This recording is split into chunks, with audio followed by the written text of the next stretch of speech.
Hello, everybody, and welcome back to the next episode of The Scroll Show. Yay.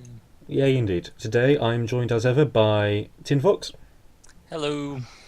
and also I'm joined by Acid Jib. Hello. Yay. Yay! Woo. Acid Jib is now officially the third member of our little group. I'm here to derail. Welcome. Yeah, Oh no. everything sensible me and Tinfox are going to say that is constructive and you might learn from is going to be undone. Yep. Yeah, because we're always constructive. Yeah, clearly. Right, let's jump straight into the top 10.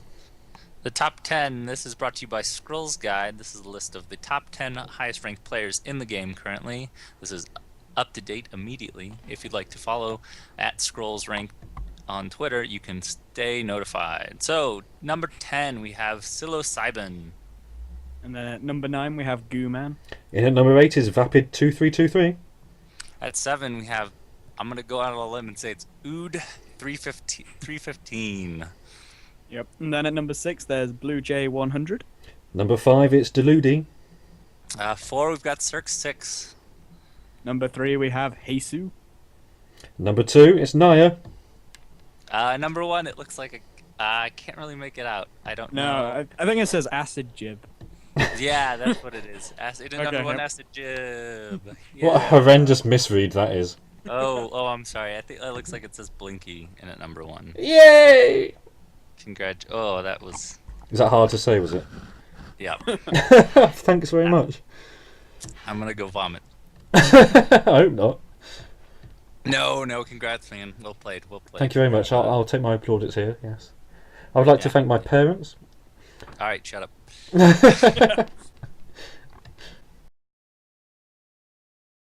Right, news time. Tinfox, what's been happening this month? Well, the biggest post is that Mojang is still on the case. The most recent post says we're still here, honest. So, from the top it says, "Greetings, Honorable Scrolls fan." There's only one of them. Sorry about the recent radio silence. It's not me. Not down. Yeah, it's just you, Blinky. They're just writing this to you. No, it's not. No. Yeah, it says it's not down to laziness or that we don't care about you. Obviously, the team are busier than ever, working their socks off to make Scrolls as good as it can be. The store is high on the agenda right now. Jacob and Co are redesigning the interface, working out what's going to be on sale, and designing a bunch of new scrolls. You can see 4 of those bad boys down there, and then we'll talk about those. We have more news, or we'll have more news soon. Don't forget that you can follow the team on Twitter and discuss Scrolls on Facebook if you're more into that kind of thing. Speak soon. Have a nice day, Owen. At Bobblegamel. Okay, so from that we can take what? That Cool the patch. store is happening. Yeah, more store, and the patch More is store. still far away, Yeah. and beta's And it even sounds- further. Yeah, it sounds like it'd be good to hold onto your gold right now. It's hard to not spend it, but maybe there'll be fun things to buy in your future. I've got everything, and I still spend it. Probably shouldn't, but do it anyway. Yeah, it's hard not just that sensation of opening random packs. When I A random used to card as it save is. Yeah, it's like a mini lottery, like a mini lotto. Yeah. Right, in other news, over on Scrolls Guide, we've been working hard and we've come up with a draft system. Yes, and it's very interesting. I don't know how much you've played limited formats, but the draft system is, for those that don't know, is auto-generated packs of random scrolls cards. It looks like maybe 12 per pack, and then 6 packs per round, and then there's 6 rounds. You are drafting against 5 bots. You are trying to pick the best card from the pack that will suit your deck, and in the end, you see every pack, and each time there will be one less card because players will be taking cards as they go. At the end, you'll have a lot of cards. 6 packs seems like a lot, by the way, guys. Yeah, each pack contains 10. Each pack contains 10, so you'll end up with 60 scrolls, and you'll build a 40 scroll deck from those 60 scrolls. And it imports your right to deck builder so that you can Trim out anything you don't want and make the best deck you can. The possibilities here are that we could build these decks and we could record them, and then we could try and play the decks that get built. Hopefully this could become an in-game feature, but for now it's K Bastion has really outdone himself on this one, and Scrolls Guide is just full of great features that you should check out. So Yep. what do you guys think? How do you feel about the draft format? I love drafting, and I know that they want to implement it into the game, but obviously right now it's not as big a priority as other things. But yeah, I think this is definitely a down the road sort of thing. It'll be very interesting after what they do with the store. Yeah. I wonder, depending on how they change that might change our drafting. it might. Well, we've just gone through how the rarities are to make a pack. Yeah, it would be very interesting to see see how the store updates could make this the maybe draft packs are of some sort. But for now, I think I'm just excited of the possibility of having to order scrolls based on draft picks. Yeah. My old Magic the Gathering skills are gonna be used again. I'm loving it. So Or lack of, as it is. Oh, you don't know. You don't know me. I had sweet limited skills back Did you? in the day. Oh. Yeah. I was competitive, man. I had moments. I won states one time. That Did you? That was a legitimate thing. With actually, I made it to top 4, but it was or no, it was top 8 because it was top 4 was a 2-headed giant thing. But anyway, you must have sorry. paid them a lot. Yeah. I'm awful. That is it. Yeah. Oh, played an awful lot. Probably is what you said. No, paid them off. I said. Oh, I thought you were trying to be nice to me. No, I was being horrible. Oh well. Anyway, that's the draft format. It's very interesting, and you should go over to Scrolls Guide and check that out. You should indeed. Link will be in the description. Along with all the others. Right, on to the spoilers. 5 cards were spoiled over the past month. 1 on Twitter and 4 on the website. And Acid, you have more information on those, don't you? I do, and the first one we're going to look at is Bombard, and that is a 3 energy resources to play spell, and it causes all units with ranged or lobber attack to have their countdown set to 0, and that is rare. It's rare. Oh, indeed. So naturally this card gets compared to the other 3-cost energy card, Fury. Yes. So Tin, what do you think? Well, I think it's an interesting scroll. I think the countdown reduction set to 0 as opposed to 1 makes it interesting for things that have 3 countdown of 3. So that'll be Crossbowman, Hellspit, or Mortar. But back to Crossbowman, I think that might be the most intriguing combination. Cheap, quick units that have the detriment of a high countdown, benefiting from a spell like Bombard. I've just had a thought. What's that? Ether Pump. No, that's not a lobber, not is it? ranged. Oh, I'm an idiot. I just went for the structure. Oh, yeah. That would have been good, though. Yeah. Ignore that bit. That was foolish of me.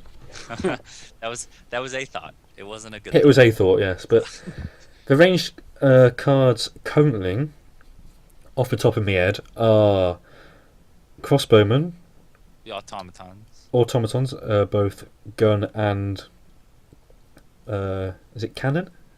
Cannon. Yeah. Sure. Yeah. Scattergunner and Gravelock Elder. Mm-hmm. Gravelock Elder. Which reminds me, you owe me a bunny. Of course. Yes. I still don't think it has ranged attack. you still don't believe it. No. I'm looking forward to playing games where people forget that Bombard does target all units with ranged or lobber, not just your own. Oh, is it everyone? It's Yeah. all units. Oh, okay. That's quite interesting. Mm. But the lobber aspect's interesting as well. So that's Destroyer, Hellspit, Mortar, and Gulobber, isn't it? Yeah. And getting back to the symmetry of Bombard, as compared to Fury, it's interesting because it doesn't affect all creatures the same. So building your deck with Bombard, you get yourself into a situation where you can get value out of it where your opponent can't. Where with Fury, you sort of were always going to give your opponent some heads up or some additional bonus with Fury. Yeah. You got any comments, Acid? Oh, well, I think I've said everything I want to say about Bombard. I'm just scared of the Elders getting more powerful. You're scared of Elders getting more powerful. I am too. Yeah. Very, very scared. But I think that's- a point about Lobber that needs to be made is Hellspit and Mortar has Lobber on it and does a completely different Lobber effect to Destroyer and Good Lobber. So maybe a bit of wording there needs to be changed. Maybe I don't know how I would say it. Towards your elder fears. Now that I think about it, I guess we've had access to Fury at this point it seems like Fury's not been played as much, and I would think that since an Elder has a countdown of 2, Fury's going to essentially do the same thing that Bombard would do. Yeah. But it would do it better if you had more creatures out. So it may still be an issue, but I think it may be less of an issue. Well, in the future, when Gravelock gets a Gravelock Archer, there you go, which will GG's. Cost 2, have 2 attack. I don't know what is it. 2/2/2. Are we in the I don't know what we're doing. rest of the spoilers section? Yeah. No. So yeah, but then there'll be more Gravelock cards probably in the future, and some will have ranged attacks. So it'll work with those cards as well. Right. So what's the next one then? The next one is Concentrate Fire, which is 4 energy to play. It is a spell, and it causes target unit with ranged or lobber will make an extra attack after its next attack. Okay. And that is, I think that's a common, and that's one of the most poorly worded scrolls I think there is out there so far. Yeah, it's odd wording for certain. Well, if you're concentrating I suppose the idea is that it's more than one person if you're concentrating fire, isn't it? But yeah, my thoughts about this card is that it costs too much. Yeah, exact same. I think it's twice the cost, and it should be. I think I agree, but I don't think you could cost. I think if it was 3, it would be almost too good. If it was 3, you think it's 2? I think it should cost 2. Well, if it was 2, it'd be broken. I mean, back to now that I know that Gravelock Elder has ranged, because I still don't think it does. But Gravelock getting to attack twice with the Gravelock Elder, is that really for 2? Is that you're doing 4 damage probably? I just go straight to focus, where it's just like a +3 for 1. Yeah. And if you think about it in terms of that, then it's. But it also gives it a mini version of Relentless. Yeah, exactly. It does. Okay, maybe 3 then, but I still think it's a card that won't be played very much. Yeah, I think we'll see. I think people will try it a lot when it comes out, and maybe something will come of it. But Is it just ranged attack, or is it Lobber as well? yeah. It's Lobber as well. So you could put it on a Destroy, I suppose, and you could do a few things. Yeah. Or, leading us to the next one, you could put it on Mangano. Yep. Yes. Yep. That is the 3 order. And it's the first artillery that's not been in energy. And it is a structure with 3 attack, 3 countdown, and 2 health. It has Lobber, obviously, and when Mangonel comes into play, all Mangonels have their countdown set to the lowest countdown of any Mangonel you control. Yes. Mangonel countdown lowest. Let's see how many times we can fit that into one card. This card. Right. I have tons to say about this, so watch out. This is my favourite card. Right. Really? For a number of reasons, it can be freaking awesome. First point, reduce its cost to 2 so I can do stuff. Otherwise, not awesome. Because you can go turn 1 summons, turn 2 Mangonel, turn 3 Mangonel, I don't know, just stuff. But then you can use turn 2 Mangonel? Yes. How? If it's reduced to 2, this is. Oh, yeah. Yeah, catch up. This is my plans, you see, if it's reduced to 2. Then you can use stuff like Callback, Blessing of Haste, and just control the board that way. But if it costs 3, it's difficult to actually make use of this card because it dies so easily to things like Spark Thunder Surge and other Burn, things. Thunder Surge. a light breeze. Yeah. I think essentially, even if it's broken, your best outcome is that you're controlling some portion of the board. Yeah. It's like it's not helping you win per se. I think it's needed in order. I think some board control, some mass board control is desperately needed in order. In border. And I like the siege aspect of the card. Yeah. And the art's really good for it. This or is very fitting. I can see it being sat behind a big ball surrounding an honourable general, and just have the mangonels behind that ball, firing over the front line. Yeah, it could work. But the idea of just playing it when it's attacking for 3 spread across it, but then the countdown is so high next turn anyway, it just wouldn't work quite as well. It needs to have its cost reduced to 2, I think, just to be effective. And also, but I think this is just not good. I think this will be also an effort to make speed more valuable. Yeah. Because essentially, comparatively, Blessing of Haste for speed, any creature you play that has a countdown of 2, Blessing of Haste is going to have the same effect as speed. So this is the third card with a countdown of 3, isn't it? Yeah. So then speed with Mangonel, speed with Crossbowman, speed with Honorable General, and then speed with like Ether Pump or whatever nonsense. But that's the 5th one then. Oh. So there's only a few 3 countdown or more structures and creatures right now, and so speed is only as valuable as those are good. Mm-hmm. Yep. I think that's covered Mangonel very well. Any more? There's the last one, and it's, in my opinion, the best one. And that is the Vater of the Wild, which is a 2-growth scroll.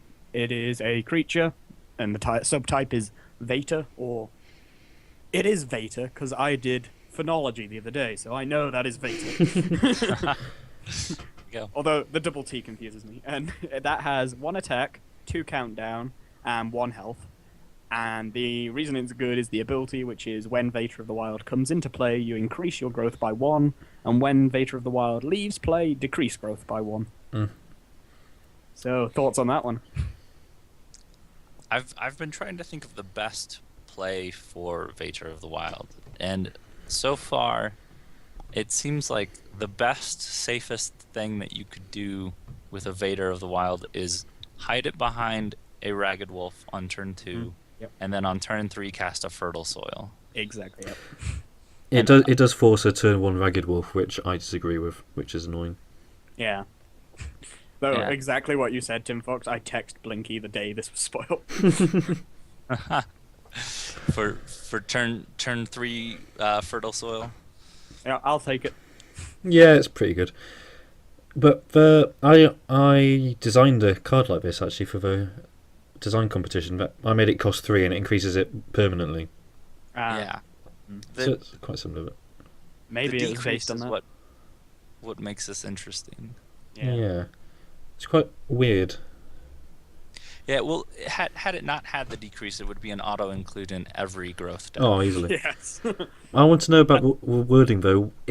Would he, when it says increase it by 1, would he be able to spend that extra 1 that turn, or would it just be next turn? I'm guessing it'll operate like memorials. Yeah. Yeah. Unfortunately.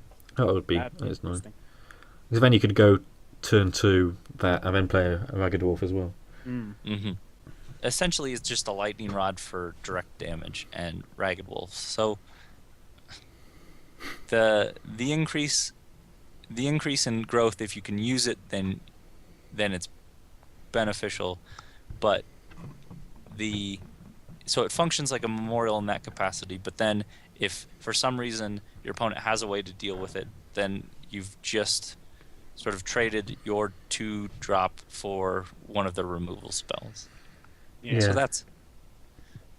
I guess it's not so it's not so bad to have it die to something that would have killed something that you actually care about later. Well, what would it replace in a monogrowth deck? Because right now monogrowth is pretty standard. Check out my deck guide for that. Just standard monogrowth thing. Yeah, But it's what would it replace? and at this point, there's probably nothing it would replace. It would have to go in for Sisters of a Fox or Kinfolk Brave, Yeah. and that means you have to get rid of Sisters of a Fox. But Yeah. would It you could- rather that happen? I don't know. It could be it could take the place of maybe a mangy wolf, but I see. Yeah, there's not a lot. There's not a lot that you could take out of that deck right now, unless you wanted to be super aggressive and take out your Ranger's Bane. I think you need those for unleashing the power, though. Don't you? So Yeah. I don't know. So it would be making the attempt to be more aggressive and remove Ranger's Bane for Vader of the Wild. It's a bit of a a. very good wolf deck with that. You could. Hmm. Anyway, there's one more, isn't there? That Yep, one that's spawned I on just Twitter. I just found that. You just I found forgot it. about You forgot about that, didn't you? Yeah. Okay, that is the big scroll, the most expensive one so far that's been spoiled, and that is 6 order, and it is a spell. So order finally has an expensive spell, and it's called Imperial Resources, and it lets you draw 2 scrolls. Your idols are then healed by 1, or your units are healed by 1, and increases your order by 1. So 2 of those are useful. Well, when you say 2 of those are useful, which 2?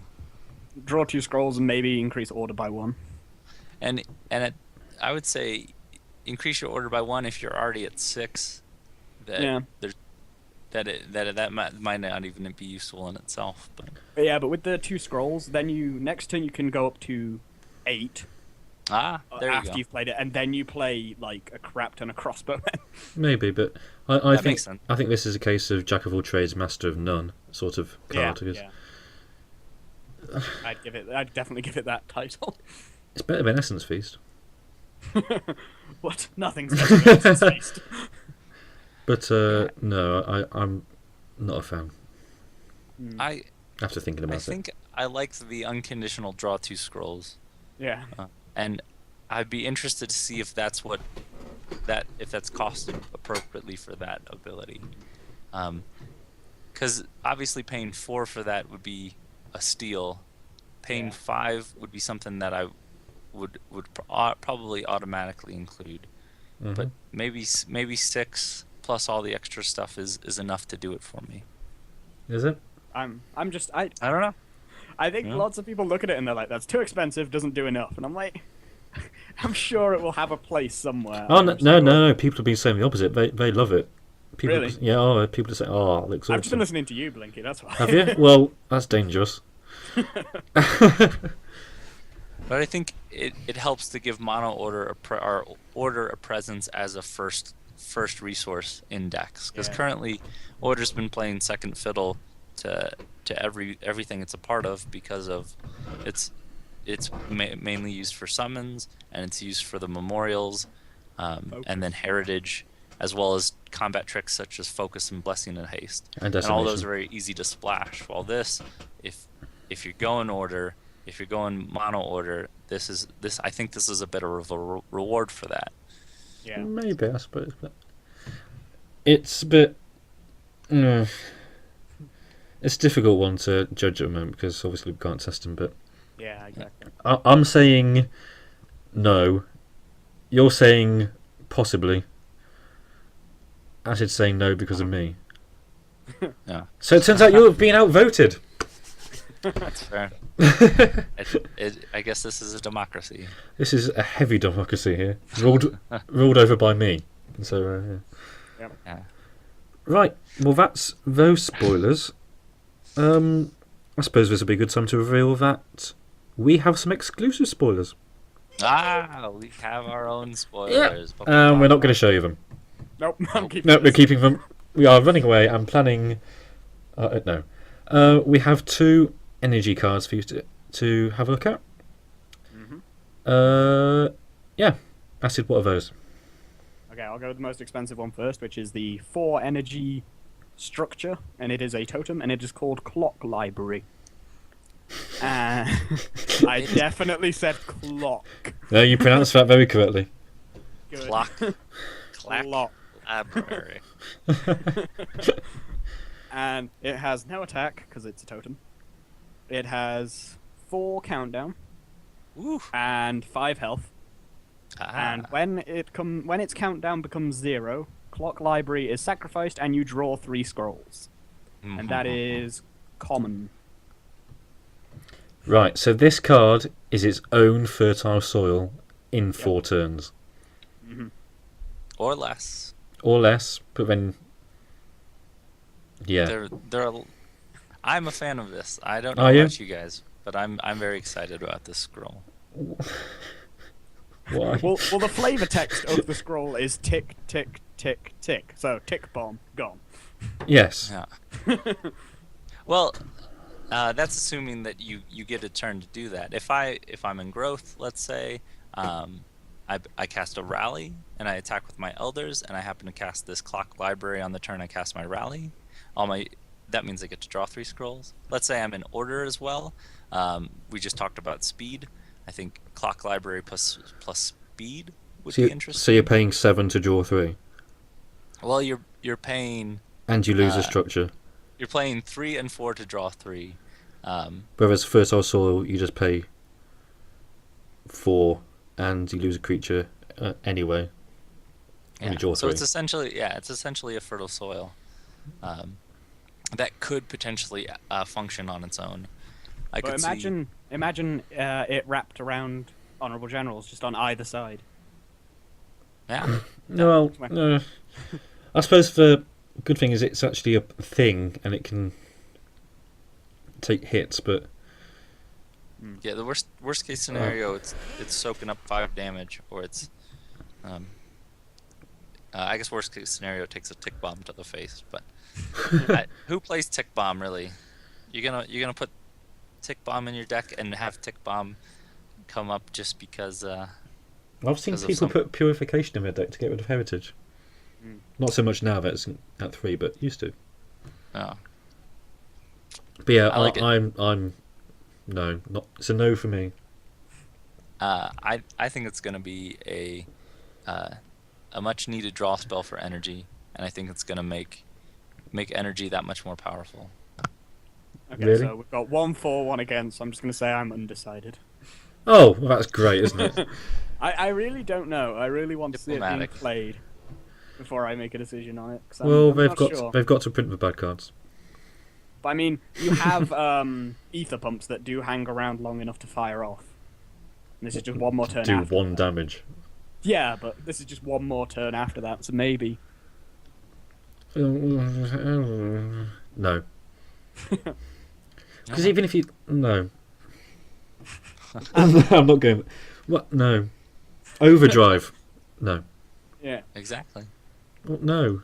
There's lots of ways to get around the 4 countdown, and I think people will figure that out. And I'm just thinking, is it cost effective?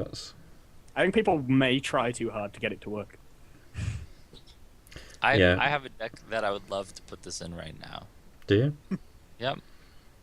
And I think There you it would go. be a great fit, and I'm very excited about Clock Library. It's one of those combo spells that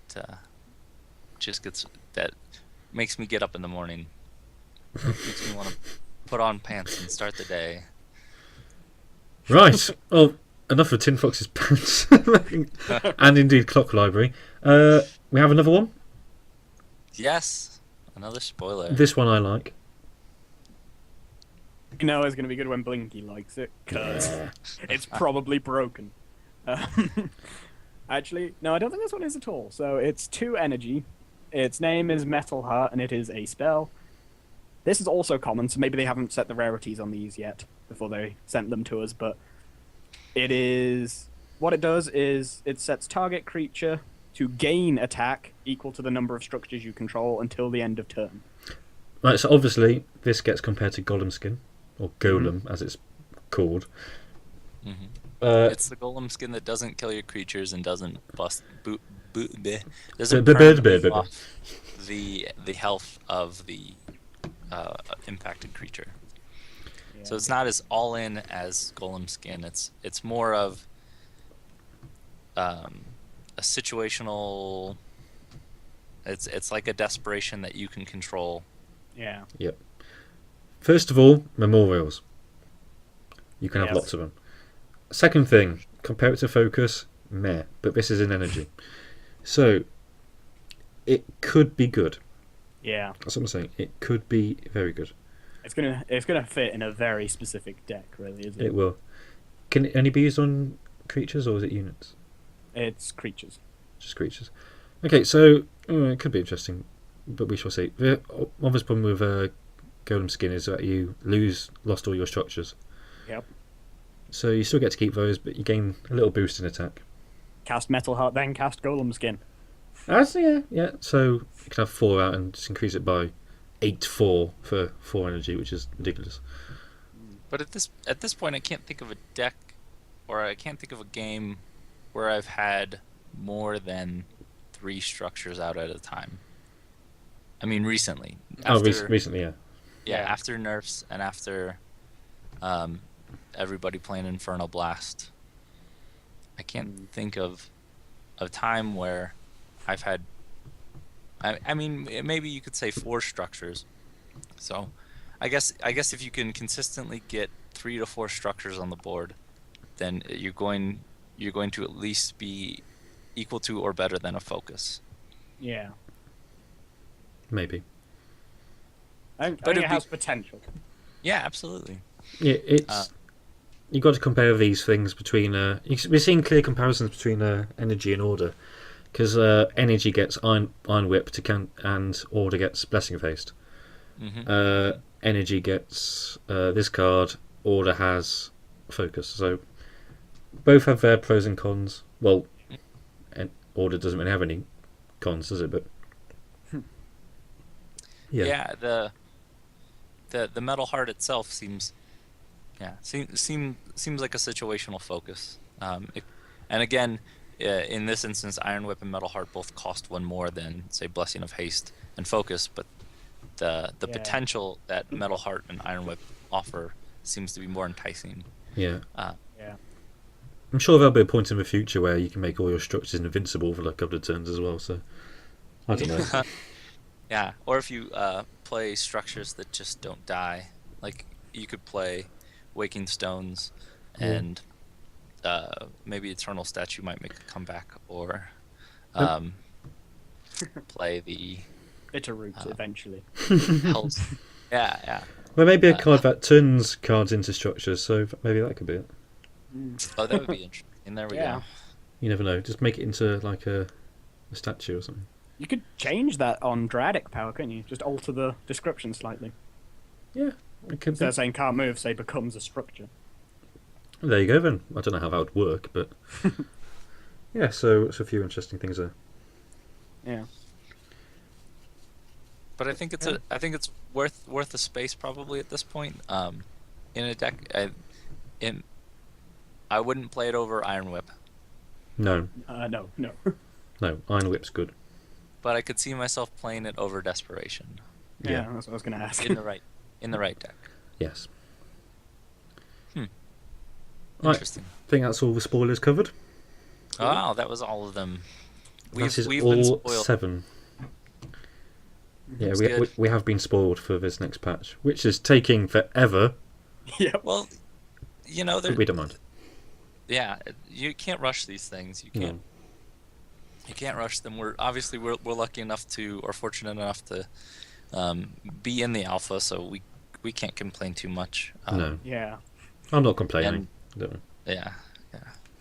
But At least not on while being recorded. He's Not what's being recorded. At least I'm Well, furious. we I'm can like, "Ugh!" we can definitely say that the plans for beta release last year were slightly ambitious, and especially with to say the least, yes. with the addition of Decay. Obviously they want to release a good product, and they want to release A complete something product. and something robust enough to keep our attention for long enough for them to finish, say, the Decay resource and continue to grow. So, as long as that they need to do that, I will wait. So. Yep. As will I. and we'll keep making shows. Maybe. Forever. No, we'll always be here until we're 80 and retire.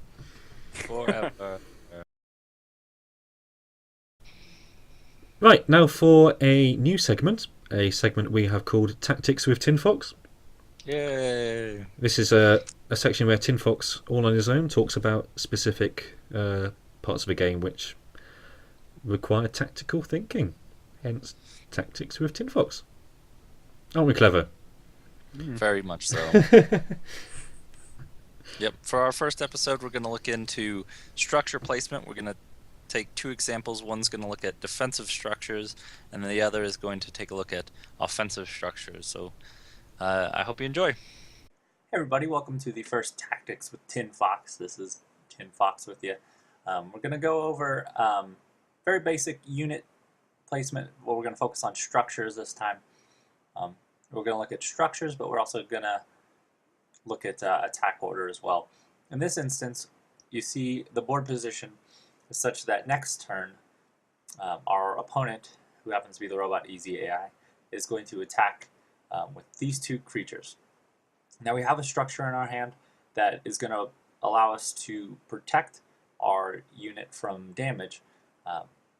One thing I've seen players in games do, though, is that even when there's on an empty board, let's say, they'll take this Waking Stones, which is obviously a very defensive structure, and they'll place it back here in this back row. And you notice with my giant cursor that that back row, it doesn't really have any defensive capabilities for your units. It's just protecting your idols. Now, I'm gonna go out on a limb here and say that's a bad play, and that's a bad play because you want to prioritize your units' health as much as your idols. So in this instance, I could very well just place my Waking Stones right here and protect my guy from an attack from this Ragged Wolf. But one thing I want to do in this instance, in this game, is I want to get some damage on this Kinfolk Brave. Now, I'm going to capitalize a mistake that the robot AI has made, and maybe you have made this mistake too, I know I have, is that he has positioned himself in such a way that his two units cannot both move to this middle row. So what we're going to do is, we know we're going to take a point of, we know that our Waking Stones is going to get attacked this turn anyway. So what we're going to do is we're going to move our infantryman. We're going to move him to the middle, give him some flexibility, but then we're going to cast our Waking Stones in front. Now what this does is it allows us to control the center lane and get defense in the center lane. At the same time, it prevents our opponent from being able to put 2 damage on our Waking Stones. So we essentially buy ourselves a turn, and maybe we can draw something good. We'll go ahead and pass the turn now, just to show you see what the opponent does in this instance, and we can figure out what our best next play is maybe. Now I'm gonna warn you, this deck is a little weird, so I don't know what's gonna come out of this, but okay, so we get a Frostwind. But essentially what has happened here is that our opponent has chosen not to put damage on our wall or our guy.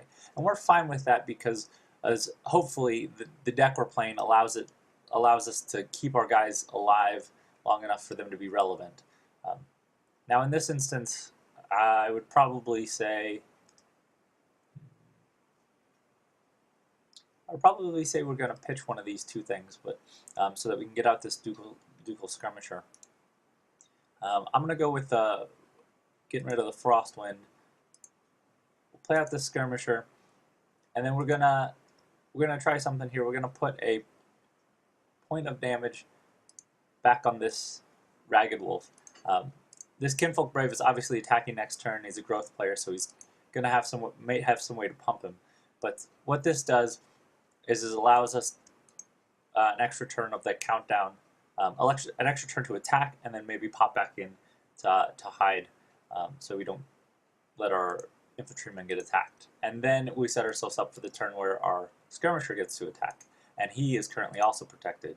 Then if for some reason this Brave tries to run, we can flip him into the row with our skirmisher and deal lots of damage to it and finally get rid of it. So that's basic unit placement theory with walls and structures in general. You want to, if they're defensive walls like this Waking Stones, you definitely want to put them in this front row. Ideally, either this space, or this space, because they impede your movement as little as possible.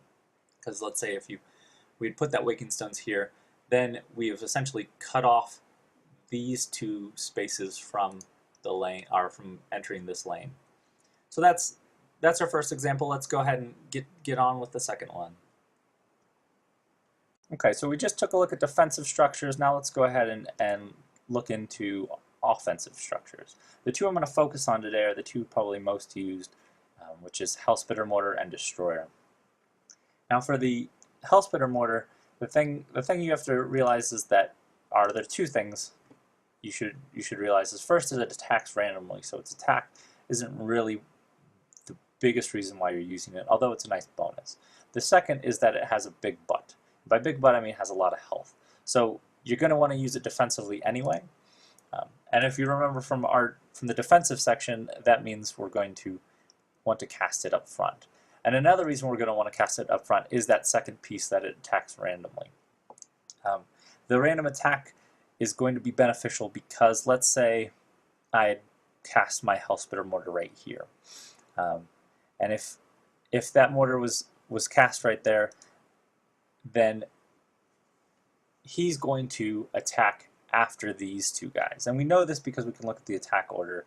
And here's just a quick image of that attack order. So on your side of the board, from the top lane to the bottom lane, the front row attacks first. The middle row is going to attack next, and then the back row is going to attack last, from top to bottom. So placing this mortar, say here, is going to mean that it's going to get to attack second to last when it attacks. So let's say this Ducal Skirmisher takes out this Gravehawk. I don't know why I'm not remembering names, I apologize. But let's say this Ducal Skirmisher attacks this Gravehawk, and then on our next turn, or on the Hellspitter Mortar's attack, it goes off and it attacks that space that the Gravehawk was at. Now, because that mortar essentially could have been doing that damage, we've lost out on 4 points of damage that this skirmisher should have been doing. So when you're placing the mortar, you're going to want to place it defensively, and you're going to want to place it up front so that you can capitalize on its randomness as best as possible. I suggest probably this space, or this space, with on occasion these two spaces being viable. Then that's only if you're trying to defend those lanes. In this instance, I would say we're probably moving over so that we can combat this Kinfolk Veteran. So I would say if this was what we were going to play, I would probably put my mortar there and move my team over. But we're going to move to the second structure, which is the Destroyer. And now the Destroyer is probably what we're going to cast this turn. And what I want to note is that there are some key spaces that the Destroyer can go in that will allow you to capitalize on its its attack pattern. Now let's take a look at that attack pattern. If you see, I place the Destroyer down, and the diamond shape comes up that shows that's where it's attacking. Now, there are 5 spaces that you can put this structure, and we're going to focus on 3 of them that are going to strand an opponent's creature. This space, which obviously doesn't do anything for us right now, this space, and as you can see, if you look at that Gravehawk in the back, there is no place that Gravehawk can move to where it's not going to be in the blast path next turn. This space as well is going to do the same thing for that Gravehawk in the front row. Now there are 2 other spaces that will have the same effect. This space is going to do that for this front row, obviously, and then this space is going to do that for this hex. But that's not really where you want your Destroyer to be. You want it in the way, and you want it someplace that's going to make it difficult for your opponent to stay where they are. So this is probably where we're going to place this guy, and we're going to capitalize on this to strand this Gravehawk and maybe kill it next turn. So let's go ahead and cast this Gravehawk. I'm sorry, this destroyer. We'll put out a skirmisher too. We're going to slide this team down, and then we're also going to move this skirmisher back. As you can see, we want to be able to enter this lane if something happens, and we don't want to strand our skirmisher up here, so we're going to slide him back. And this is one of the detriments of playing structures in these spaces, is that it kills that mobility, just like we were talking about before. So we're going to pass the turn, and you're going to see a little bit of destruction here, and hopefully you get to see this destroyer do his job. Okay, so as you can see, we made it to the next turn. He didn't even bother moving his guy. So we're just going to go ahead and, oh, we get another destroyer. We're going to go ahead and get rid of this destroyer. Okay, we're going to try to, nope. Okay, we'll try and bother this guy, see where he goes to. Alright, we get a summons, and we'll cast a summons. Alright, so we're going to put this mortar up in this space so that we can protect our unit and still engage with this, and at the same time we're making it so he attacks early. The Hellspitter mortar attacks early. Now we don't really care as much about the destroyer and the Hellspitter mortar attack order, because the destroyer is going to attack where it attacks regardless.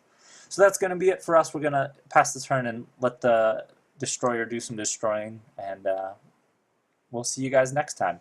Thanks for watching. Stay tuned for more Scrolls Show and Tactics with Tinfox.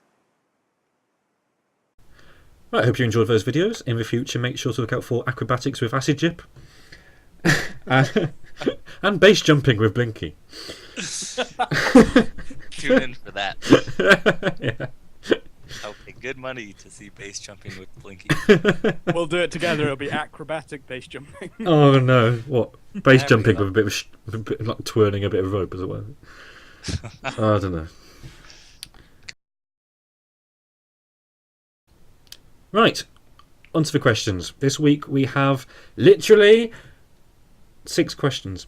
106 questions. I think it's 6, and they've all arrived in the last hour after a last And- minute plea for a few A questions. large portion from her and der of her and der .com. .com. I think is that right? I think so. We'll I'll put a we're link linking to their blog. We yeah. like it. It's put- good. I'll put a link to their blog in the link So below.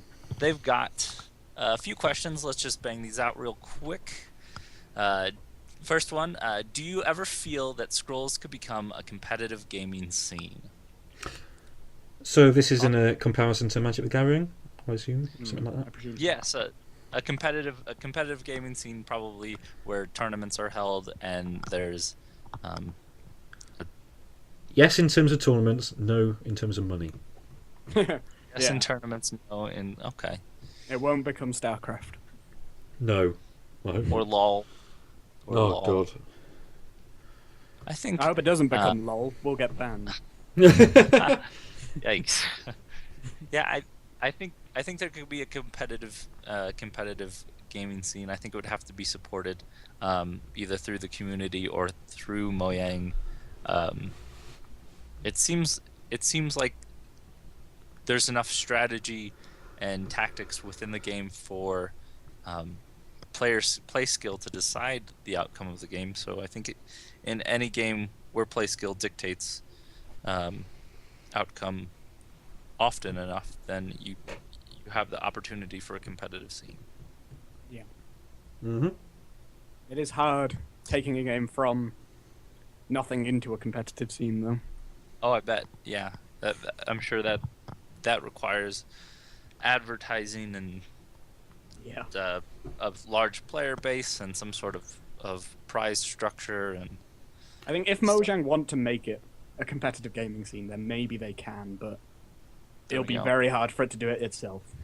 Yes.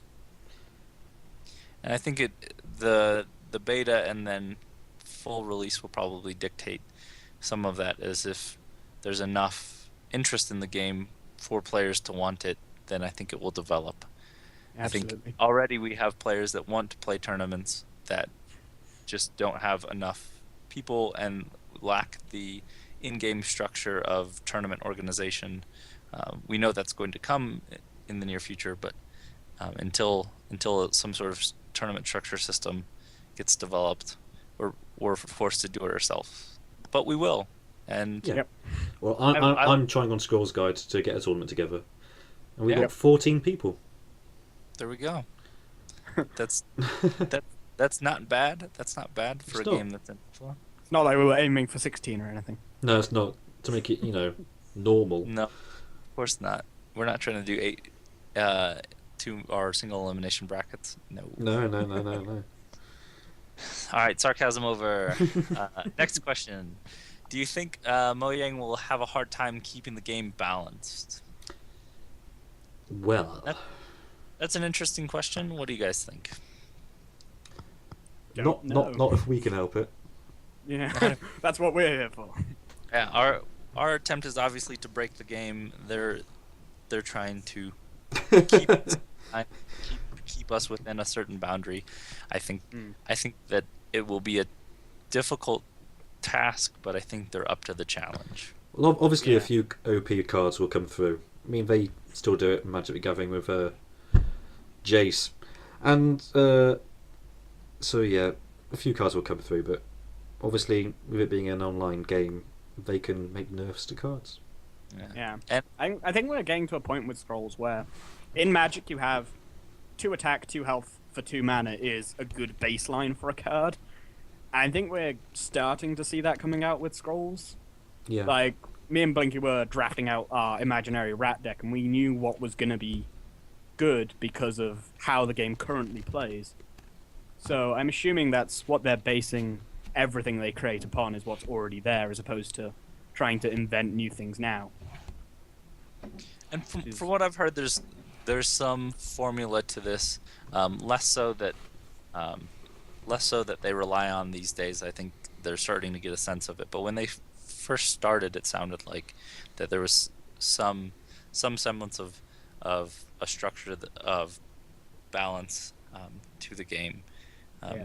Now that they have what I feel is a fairly balanced,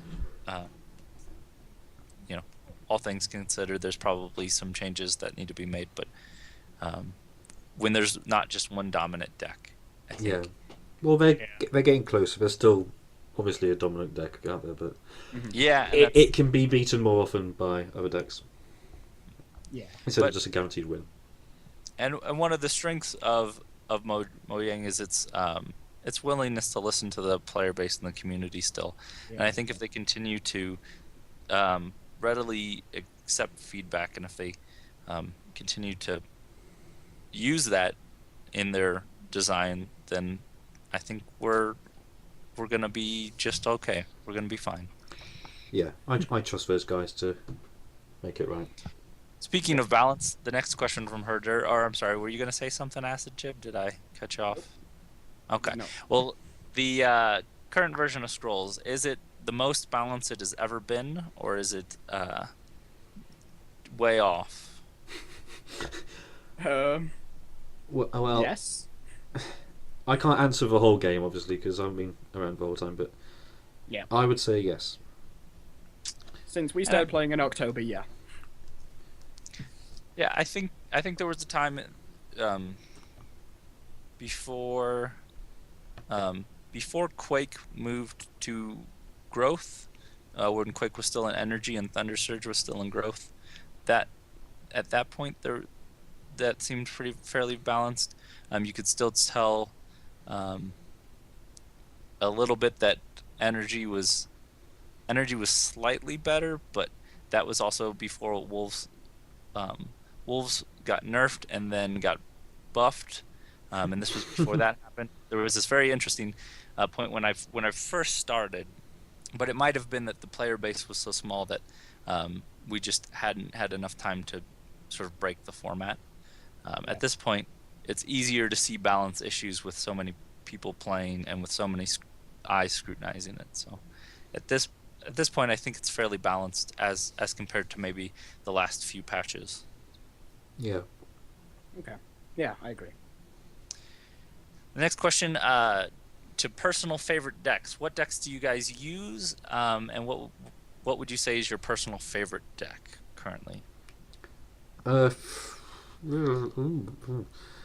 I would say my favourite deck to play is probably Mono Order. Probably what I enjoy playing the most. Order? Yeah. Yeah.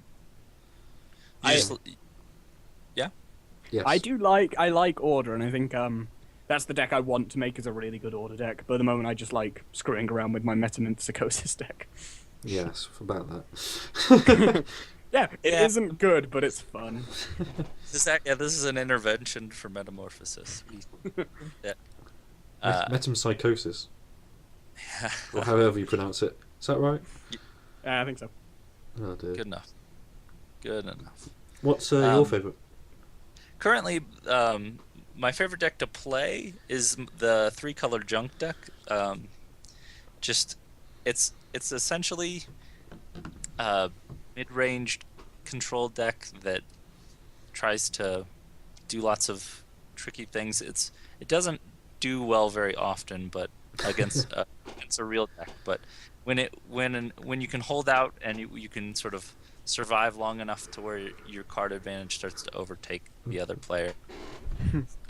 Some of my favorite moments. Well, And if not that, I would say Growth Energy is fun to play. I like the combat tricks that energy gives growth, and I like, but yeah. my old Faith Chain deck, that was my favourite deck to play by far, because that was like you just had complete control over everything. Just draw 20 cards a turn. It was... Yeah, if we're talking about past decks, then there was a patch. There was a patch where Memorials drew you a card when they died. Yeah. Managed with I was doing a deck design at the time, like a deck tech, and I took a build from Willie Gaeta, I think is his name, and modified it to sort of capitalize on Golem Skin and the Memorial. Where Oh, wow. when you Golem Skin with 3 Memorials out, you draw 3 scrolls, and then you play out 3 more Memorials, and then you put Heritage on 1, and then you cast Fertile Soil on it. And this was when Heritage cost 1 and Fertile Soil cost 3. And then eventually you have like 10 of every resource. You have 10 scrolls in hand. You're attacking with 7 Kinfolk Braves every turn. It was So yeah, when you asked if this is the most balanced version of Scrolls, there is your answer. Yeah, that patch definitely wasn't. it was not, but it was a lot of fun to play. Yeah. So our next question, final question from Herder is, what are your thoughts on Mojang doing both a competitive multiplayer format and a campaign style? Do you think it's a good idea? And I assume, do you think it's a good idea to split their efforts in developing competitive multiplayer while also making a campaign mode? Oh, I have a lot to say. Go ahead, Viv. Okay, well, really, I don't think it's a worry that they're splitting their efforts. I know with AAA games coming out, it's kind of worrying when you see, for example, Call of Duty puts so much focus on their multiplayer, they don't put any in their single player. Their single player normally is the weakest part. That's not going to be a worry for this because, as far as the multiplayer goes, they just need to make sure the cards are balanced. Yeah. That's all they need to do. So they can do the single player as much as they like, but really with the single player, I want it to... They said they wanted scrolls you get in single player to feed into multiplayer as well. Mm-hmm. And I think that's interesting, but I don't think I'd want that. I think I'd rather the single player played as a board game as opposed to like a straight campaign where you play progressively harder battles and there was some separate way of earning. Like, I was thinking, because I was like drawing this and I'm like, this would be awesome, is like you take it in turns, you and your opponent, and on your turn you move like around a board, taking control of settlements by beating someone in the settlement, and over time you get scrolls from those settlements. I was thinking, I thought that would be cool, but that wouldn't tie into multiplayer. Yeah, there was an iOS game called Orions that did something like that, where it was a card-based game where you would battle on you would battle for control of a land, and then that land, on that land, you could spend gold that you earned to place structures there, and then those structures would then generate new cards that you could play. So like you couldn't cast a fairy unless you had a fairy den, but you'd have to go to an island that you could build the fairy on. It was really interesting, and I think that's sort of the board game aspect of it that sort of dictates what you can then put in your deck. Interesting. And then it would be what I want.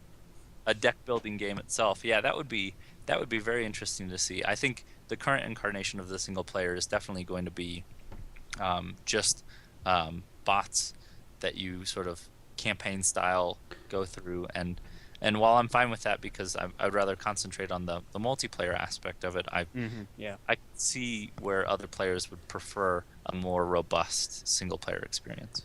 Yeah, on the campaign, I think for people that should play have a more specific deck, not just like monogrowth, just weird things like that.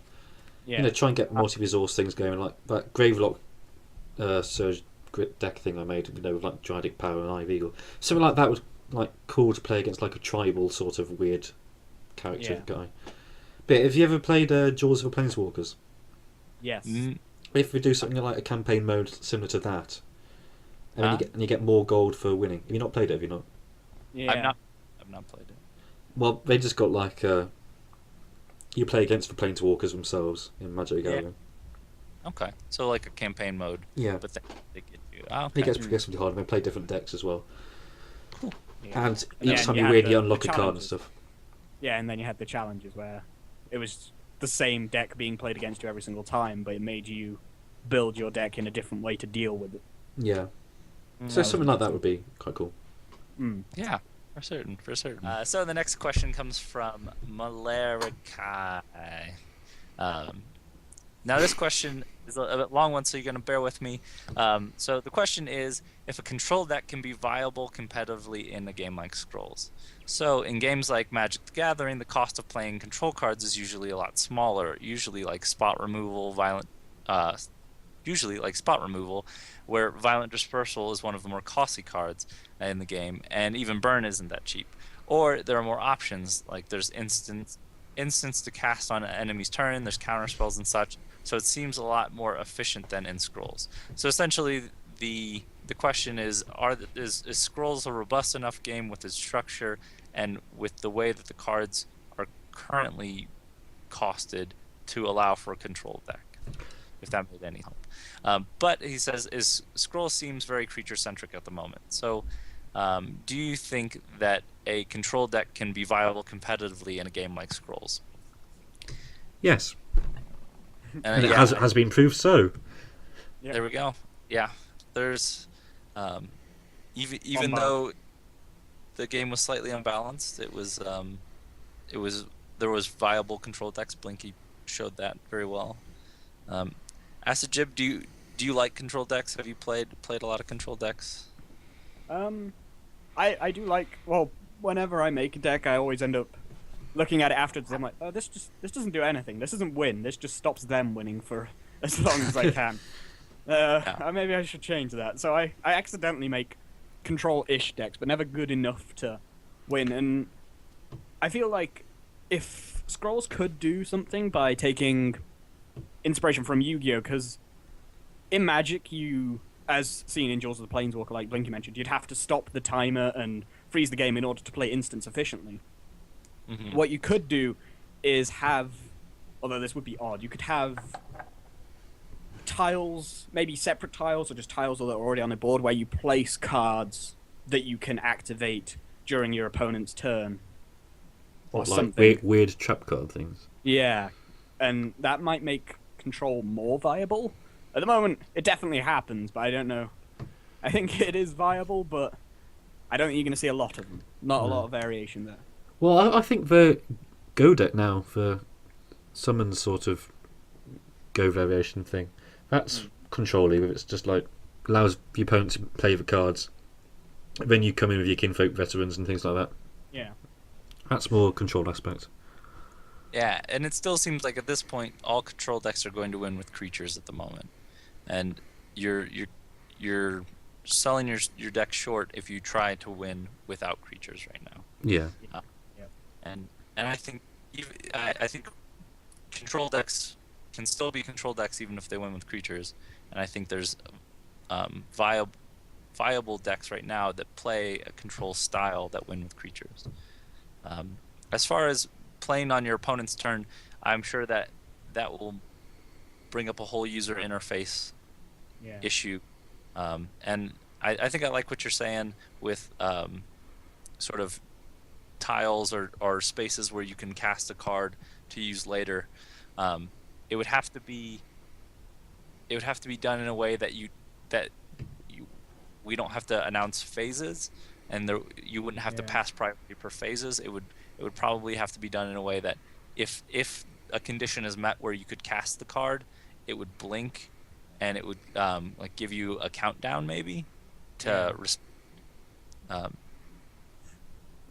But other than that, I mean, because you're also trying to make it viable for a pad or a tablet device, and so you want to, right clicking to do stuff isn't really an option in that case. So I'd be curious to see how it could be done, but I think the game is robust enough for a control deck right now, even without changes to the mechanics. Mm-hmm. Yeah. Okay. Cool. Well, that's all the questions we've got for this week. If you'd like to submit a question to us to the Scrolls Show, feel free to send us an email at thescrollsshow@googlemail.com. Or send us a message on Twitter. I think we're the Scrolls Show on Twitter. Yep. Or at the Scrolls Show, however the tweets work. Or if you see us in game, it's we're more than happy to chat with you. So. Yeah, we are. I'm sure Blinky will put all that in the description. I will do so many things with a description. It's unbelievable. Oh.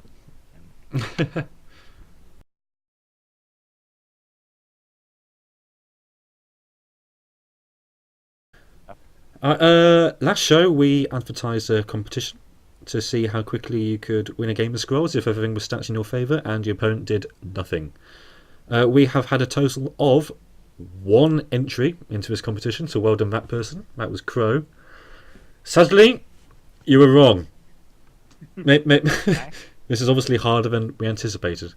Or you lot just can't be bothered. That's probably the latter. Yeah. So what we're going to do is we're going to extend it to the next episode instead and reveal the answers there. There is a prize, and it will be amazing. We could just go with a scroll of the winner's choice. We are giving away a car. The card. Oh, card. Yes, card. Yeah. We'll see what we can do, but please try. Please. It's a good one. It's a brain teaser. It is. And if you're playing Scrolls, you probably like that sort of thing. Yeah. Yeah. You sick bastard. Yeah. Crow, if you're listening, you were close. You were very close. But you ran out of cards turn 4. Yeah.